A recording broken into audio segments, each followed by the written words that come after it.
Assalamualaikum warahmatullahi wabarakatuh. Pada sesi kali ini kita akan kembali melanjutkan Heroic Journey, terutama di fase kedua yaitu Supreme Ordeal. Kita akan skip dulu bagian ini ya. Ini kemarin sudah dijelaskan. Kita akan fokus kepada Heroic Journey dan Heroic Journey atau monomyth yang akan kita gunakan ini bukan yang 17 fase tapi yang 12 fase. Di part pertama kemarin kita udah bahas tentang Call to Adventure, ada Ordinary World, Call to Adventure sama Refusal. Nah, kita akan lanjut ke fase kedua ya, fase 4, 5, 6 ada Mentor Helper, Crossing the Threshold dan Test and Allies Enemies.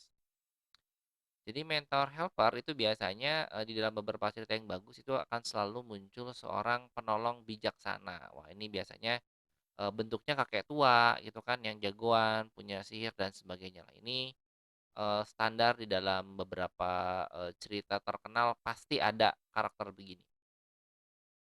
Kalau di Star Wars itu muncul namanya Obi-Wan Kenobi yang udah tua kan, kita, yang tahu ceritanya dia waktu mudanya kan, Obi-Wan ini emang, Jedi jagoan gitu kan.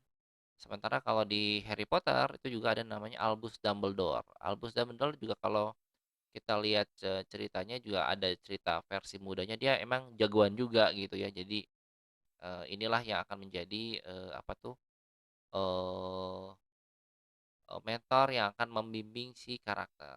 Terus di Hobbit tuh ada namanya Gandalf ya, para penyihir dan rata-rata kalau teman-teman lihat di sini, perawakannya sama ya, rata-rata udah tua, putih gitu kan.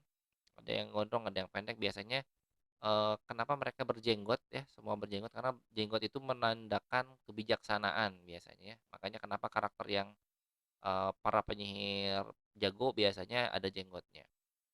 Nah, mentor helper ini kalau di dalam game penting banget sebetulnya karena, mentor helper ini, bisa digunakan sebagai karakter yang menjadi tempat player bertanya. Biasanya kalau di Genshin Impact tuh ada namanya Paimon, sama warna putih juga kan sebetulnya si rambutnya. Jadi, dia adalah, yang akan bertindak sebagai penolong atau penjelas dalam dunia game. Nah, jadi kalau misalkan mentor helper di dalam film adalah orang tua. Nah, untuk di game biasanya mentor helper itu adalah, karakter yang memang tugasnya adalah menyampaikan kepada player tentang fitur-fitur dalam game, entah menu, entah save, entah apapun lah ya. Itu sebetulnya cara paling bagus di dalam game supaya, player nggak bingung, "Ini saya udah ke sini, nge-save-nya gimana ya? Atau saya harus ngapain ya?" Nah, itu biasanya ada karakter pembantu namanya, ya pre-pre tutorial atau apapun ya, cuman kalau di dalam teori ini namanya mentor helper. Terus selanjutnya adalah crossing threshold, ini adalah fase pertama karakter terlibat dalam aksi atau pertempuran. Jadi, biasanya kalau karakternya masih cupu nih, nah pertama kali dia melakukan sesuatu, nah disitulah yang menjadi pencapaian bagi karakter. Buat buat kita yang nonton biasa aja sih, tapi buat karakter ini sesuatu yang, keren banget buat dia karena inilah pertama kali dilakukan dalam hidupnya.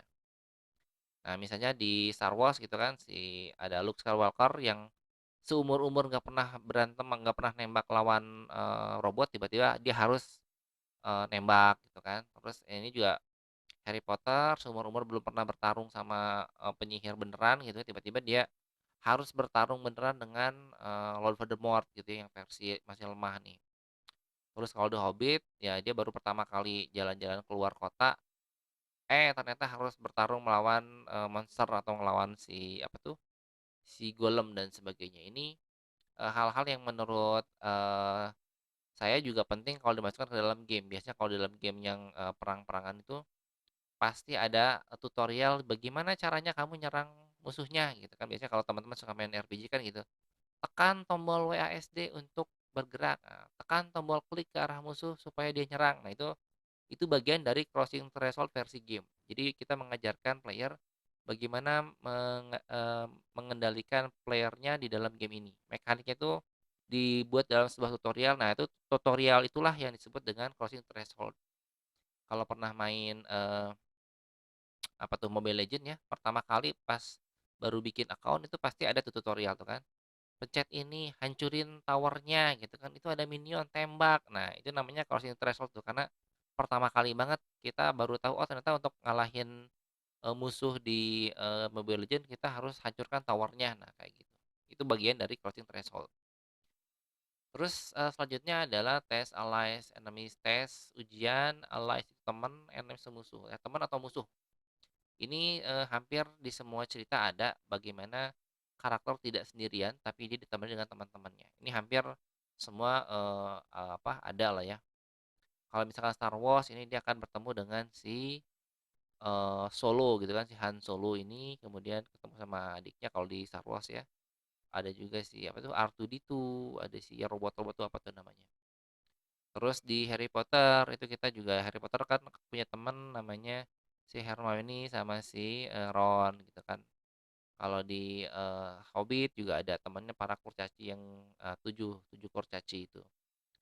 Nah jadi, di dalam proses, penceritaan biasanya teman-teman ini atau karakter sekunder itu memang sengaja dimunculkan untuk membuat suasananya nggak sepi. Jadi jangan sampai, kita cuma ngomongin karakter utama aja, tapi karakter sekundernya nggak dipikirin. Biasanya di dalam game atau di dalam cerita itu memang harus ada karakter sekunder. Dan khusus di dalam game, walaupun karakter sekunder ini istilahnya tidak terlalu apa ya, tidak terlalu penting, tapi, tetap harus dipikirkan, bagaimana dia bereaksi terhadap respon si karakter utama. Makanya NPC-NPC itu walaupun dia nggak guna gitu ya secara game, tapi tetap dikasih codingan lah, dikasih script supaya dia bisa merespon dan itu yang bikin, sebuah game itu di fase ini ya, di fase allies dan enemy kita jadi, agak hidup nih. Kalau enemy jelas kita lagi jalan ke enemy tiba-tiba musuhnya nyerang, itu kan berarti ada sesuatu yang disiapkan tuh di codingannya di dalam skripnya. Sementara kalau allies juga sama, kita lagi jalan tiba-tiba dianya menyapa kita atau pada saat kita klik dia, dia ngerespon sesuatu gitu. Itu bagian dari fase ke-6 ya, PS Allies and Enemy, baik dari sisi versi film atau dari sisi game. Baik, kira-kira itu yang dapat saya sampaikan, pada sesi kali ini. Terima kasih banyak atas perhatiannya. Assalamualaikum warahmatullahi wabarakatuh.